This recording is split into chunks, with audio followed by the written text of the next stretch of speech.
региональный, общеевропейский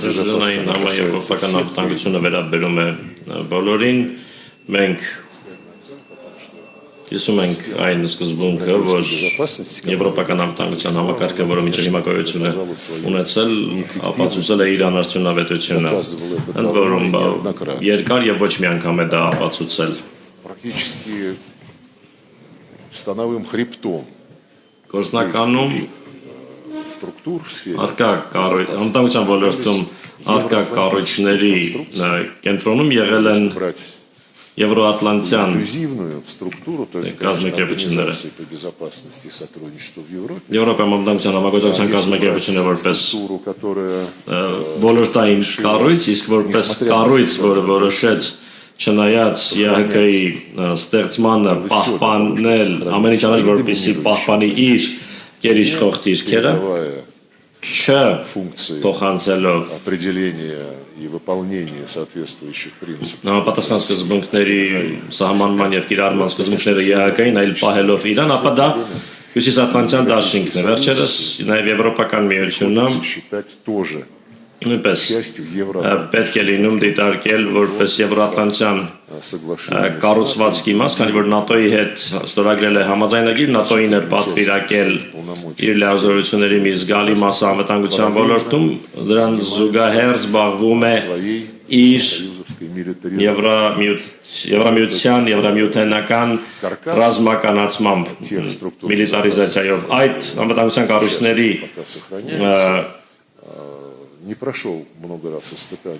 համակարգը, որը դեռ պահպանվում է, բազմիցս չի անցել ամրության փորձությունները, հիշեցնեմ, որ 1999 թվականին Ստամբուլում ԵՀԿ-ի գագաթնաժողովի ժամանակ ընդունվեց ընդլայնված փաստաթուղթ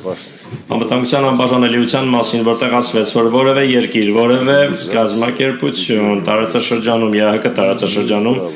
իրավունք չունի հավակնելու որ ամբողջ տարածքում ԵՀԿ-ի տարածաշրջանում կունենա գերիշխանություն եւ այդ սկզբունքը բառացի կրկնվել է եւ վերահաստատվել 2010 թվականին Աստանայում ԵՀԿ-ի գագաթնաժողովի ժամանակ, որից հետո մենք Ձգտում ենք հասնել նրան, որ այդ սկզբունքը պահպանվի մեր արևմտյան գործընկերների կողմից այն առումով, որ նրանք ի հեճուկս բոլոր այդ ընդունված ստորագրված, բարձր մակարդակով ստորագրված պարտավորություններին շարունակում էին ՆԱՏՕ-ի ընդլայնումը դեպի արևելքի հեճուկս մեր բազմաթիվ նախազգուշացումներին այն մասին, որ դա ստեղծում է անվտանգության անմիջական մարտահրավերներ սպառնալիքներ Ռուսաստանին եւ հակասում է անվտանգության անբաժանելիության սկզբունքին։ Մեզ պատասխանում էին, որ այո, հավատարիմ ենք մեր անվտանգությունը ուրիշների անվտանգության հաշվին չավելացնելու պարտավորությանը, բայց դա քաղաքական պարտավորություն է։ Իսկ երբ մենք ասում ենք եկեք այդ քաղաքական պարտավորությունը կոդավորենք, դարձնենք իրավաբանորեն պարտադիր։ 2008 թվականին դեռ մենք առաջարկեցինք պատրաստել եւ տարածեցինք նման պայմանագրի նախագծային տեքստ։ Մեզ ասացին ՆԱՏՕ-ի անդամները շատ շնորհակալություն, բայց իրավաբանական երաշխիքներ անվտանգության կարող են տրամադրվել բացառապես ՆԱՏՕ-ի շրջանակներում։ Երբ հարցրեցինք իսկ ձեր նախագահների ստորագրությունները, ասացին ոչ, քաղաքական պարտավորություններ են եւ դրանք առանձնակի նշանակություն չունեն։ Այդպիսին է վերաբերմունքը ամենաբարձր մակարդակում ընդունվող փաստաթղթերի նկատմամբ եւ այդ ժամանակից ի վեր մեր հյուսիսատլանտյան գործընկերները քանիցս ապացուցել են, որ հենց իրենք են ուզում գերիշխել եւ որ որևէ ԵԱՀԿ իրենց պետք չէ դա զուտ քող է թաքցնելու համար իրենց իրական մտադրությունները չղարշե բարձր կարգախոսների ներքո թաքնվելով Եվրոատլանտյան կառույցների տապալված հաջորդ փորձությունը եղավ Կոսովոյի անվտանգության միակողմանի հռչակում, այն ժամանակ մեզ ասացին, բայց մի անհանգստացեք, որովհետև դա ՄԱԿ-ի կանոնադրությամբ նախատեսված ազգերի ինքնորոշման իրավունքի իրականացում է։ Հիշեցնեմ, որ երբ այդ միակողմանի հռչակումը անվտանգության տեղի ունեցավ, որևէ ռազմական գործողություններ չկային որևէ փաստարկներ, որ պետք է փրկել մարդկանց, պարզապես այդպես ուզեցին, եկել էր ժամանակը, իսկ երբ 6 տարի անց перед лицом кровавого путча, который совершил Այլն արբու неонацисты на հեղաշրջման Украине. պայմաններում, որը նեոնացիստները Ուկրաինայում իրականացրեցին եւ ամիջապես իրենց կուրսը հրճակեցին ամեն ռուսականը ոչնչացնելու մշակույթի, կրթության եւ այլն, երբ իրենք զինված խմբեր ուղարկեցին Ղրիմի խորհրդարանը զավթելու համար, իսկ Ղրիմցիներն ասացին մենք չենք ուզում ձեզ այդ որևէ գործ ունենալ եւ չենք ճանաչելու ձեր անօրինական իշխանությունը եւ երբ մեր զինվորականները ծովային զինվորականները ռուսական բազայի Սևաստոպոլում կանգնեցին նրանց պաշտպանելու եւ օգնեցին հանրաքվե անցկացնել այդ ժամանակ ՆԱՏՕ-ի անդամները ազգերի ինքնորոշման իրավունքը ընդհանրապես անգամ չհիշատակեցին, ասացին, որ դա տարածքային ամբողջականության սկզբունքի կոպտագույն խախտում, երբ մենք ասացինք, բայց տեսեք, Կոսովյան ձեր նախադեպից հետո միջազգային դատարանը ՄԱԿ-ի միջազգային դատարանը որոշում է ընդունել, որում հռչակվում է, որ տարածքի ինչ-որ մասը հայտարարում է հռչակում է անկախություն, այդ որոշումը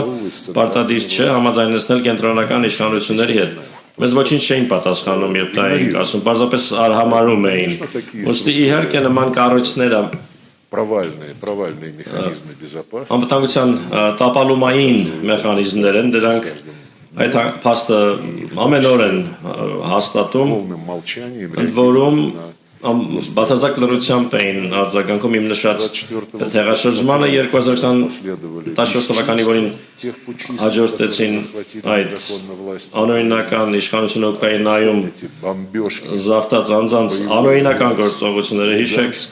Լուգանսկի կենտրոնի ռմբակոծությունը ռազմական ավիացիայով Ուկրաինայի, հիշեք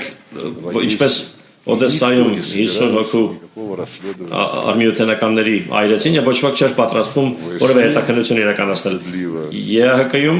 ԵՀԿ-ն ամոթալիորեն լռում է նաեւ ՄԱԿ-ը, ամոթալի լռությունը դա ի պատասխան մեր պահանջների եւ պահանջում ենք ցույց տալ, թե ինչպես է հետաքննվել այդ ողբերգությունը, որը տեղի ունեցավ Բուչայում, երբ BBC լրագրողները ցույց ովքեր հայտնվել էին իմիջայլոց շատ հարմար պահի ցույց տվեցին ինչպես են շարված մարդկանց տիակները կենտրոնական փողոցներում բնակավայրի մոտակայքում մենք մինչև չենք կարողանում ստանալ ազգանուններն այն մարդկանց ում դիակները ում մարմիններն այդպիսի պաթոսով եւ հնչեղությամբ ամբողջ աշխարհին ցուցադրվեցին եւ այդ դրվագը կրկին օգտագործվեց Ռուսաստանի նկատմամբ պատժամիջոցների հերթական ալիքի համար։ Ինչ անվտանգության համակարգի, ինչ արտարության մասին կարող է խոսք լինել։ Դրա համար էլ Եվրոատլանտյան կառույցները իրենց վարկաբեկել են, հիմա իմիջայլոց ասեմ ըստ ամենայնի դրանց նկատմամբ հիասթափվում է նաև ԱՄՆ-ը, առնվազն Թրամփի վարչակազմի հայտարարությունները խոսում են այն մասին, որ Եվրոպային անհրաժեշտ է ավելի շատ պատասխանատվություն կրել սեփական գործերի համար,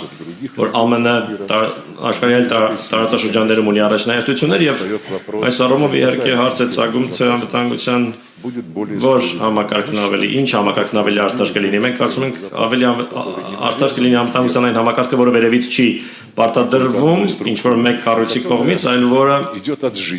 կբխի կյանքից։ Օրինակ, գոյություն ունեն մի շարք ինտեգրացիոն միավորումներ Եվրասիական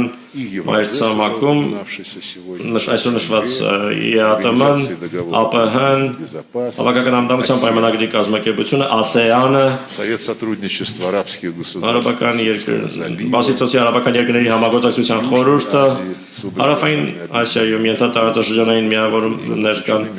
Շատերի միջև, շատ կազմակերպությունների միջև ստորագրված են փոխադրման հուշագրեր եւ այդ առումով հենց դրանով բնական ճանապարհով ներքևից ձևավորվում է մեծ եվրասիական տարածքը, ինչպես դա բնութագրել է նախագահ Պուտինը։ Ես կավելացնեի այստեղ նաև չինական մեկ գոտի մեկ ճանապարհ նախագիծը, որն իրականացվում է համագործակցելով ԵԱՏՄ-ի եւ Եվրազիայի եւ ԱՍԵԱՆ-ի հետ, այդ ամենը նյութական հիմք է ձևավորում անվտանգության ապագա ճարտարապետության համար։ Տնտեսությունը, երբ այն կապակցում է, այն միշտ օգնում է պայմանավորվել нейтрализовывать вызовы Թե и ինչպես угрозы. չեզոքացնել սպառնալիքները եւ վտանգները ուստի եվրասիական անվտանգության ճարտարապետությունը շատ հեռանկարային է եւ Как ее создавать? դրա ստեղծման քննարկումներին մասնակցության դռները արդեն 1-2 տարի է ինչ բաց են Մինսկում անցկացվում են խորհրդաժողովներ արտաքին գործերի նրան նախարարների նրանց տեղակալների քաղաքագիտական համայնքի մասնակցությամբ որպեսզի մշակվի 21-րդ դարում բազմակերպության եւ բազմաբևեռության խարտիա երկուսությանը հրավիրվում են բոլոր այդ թվում Եվրամիության անդամները ՆԱՏՕ-ի անդամ եվրոպական պետությունները դա ազնիվ մոտեցում է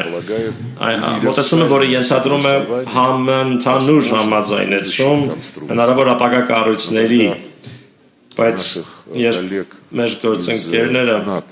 ՆԱՏՕ-ից մեր գործընկերները В связи с их интересом իրենց շահի եվրասիական մայրցամաքի արևելյան մասի նկատմամբ իրենց հետաքրքրության վերաբերյալ լրագրողները նախկին գլխավոր քարտուղար Ստոլտենբերգին հարցրեցին այդ դուք պլանավորում եք ենթակառուցվածքը ՆԱՏՕ-ի տեղափոխել այն ծայրամասեր այն հեռավոր վայրեր հեռավոր հարավ-արևելյան այսինքն ՆԱՏՕ-ն իրեն միշտ դիրքավորել է որպես տարածքային պաշտպանության միություն իր անդամ պետությունների բայց այսօրվա պարագայում ՆԱՏՕ-ի պետությունների համար տարածքային սպառնալիքը բխում է հարավչինական ծովից Թայվանյան и то есть иными словами Սովացոցից եւ այլն Այլ կերպ ասած систему безопасности անվտանգության համակարգն ընդլայնելու համամայրցամաքային դարձնելու ցանկություն ՆԱՏՕ-ն ունի она хочет это делать բայց նա ուզում է դա անել բացառապես իր վերահսկողության ներքո как я сказал военную ինչպես ասացի այնտեղ տեղափոխելով զինվորական ենթակառուցվածք մինի это навязывание երկյակ երյակ քարյակներ ստեղծելով դա հայեցակարգի պարտադրանք է ընդ որում հայեցակարգի որը անթակույց հակակիչինական բնույթ ունի եւ ունի сдерживание российских Ռուսաստանի Դաշնությանը զսպելու բնույթ։ Մեր մոտեցումն այլ է, եկեք բոլորով հավաքվենք, ոչ մեկին ոչինչ չպարտադրելով պայմանավորվենք։ Եվրամիությունը դեռևս այդպիսի ռազմական հնարավորություններ չունի, թեպետ ակտիվորեն զարգացնում է դրանք ռազմականացվելով։ Լսեցին Գերմանիայի հայտարարությունն այն մասին, որ անհրաժեշտ է կրկին հիմնական միլիտարիստական գերտերությունը դառնալ Եվրոպայում, բայց Եվրամիությունը նույնպես ակտիվ է եւ փորձում է ընդլայնել իր մեխանիզմները նաև հարավային Կովկասում, կենտրոնական Ասիայի տարածաշրջանում մեկ անգամ էլ ասեմ, որ ոչ ոք չի կարող ոչ մեկին արգելել զարգացնել հարաբերությունները աշխարհի որևէ երկրի հետ, բայց դա չպետք է լինի զրոյական վերջնարդյունքով խաղ, չի կարելի գալ եւ ասել եկեք մենք ձեզ կառաջարկենք ձեզ հետաքրքրող նախագծերը, բայց դուք դրա դիմաց դադարեք շփվել մեկ ուրիշի հետ։ Դա մեր սկզբունքը չէ։ Դա սկզբունք է, որը հին ժամանակներից, վաղեմի ժամանակներից բնութագրվել է որպես բաժանիր եւ տիրիր։ Բարձր որ ժողովրդավարական եւ ազատ որևէ բան այդ սկզբունքը իր մեջ չի ներառում։ Извините за Ներեք երկար էքսկուրսի համար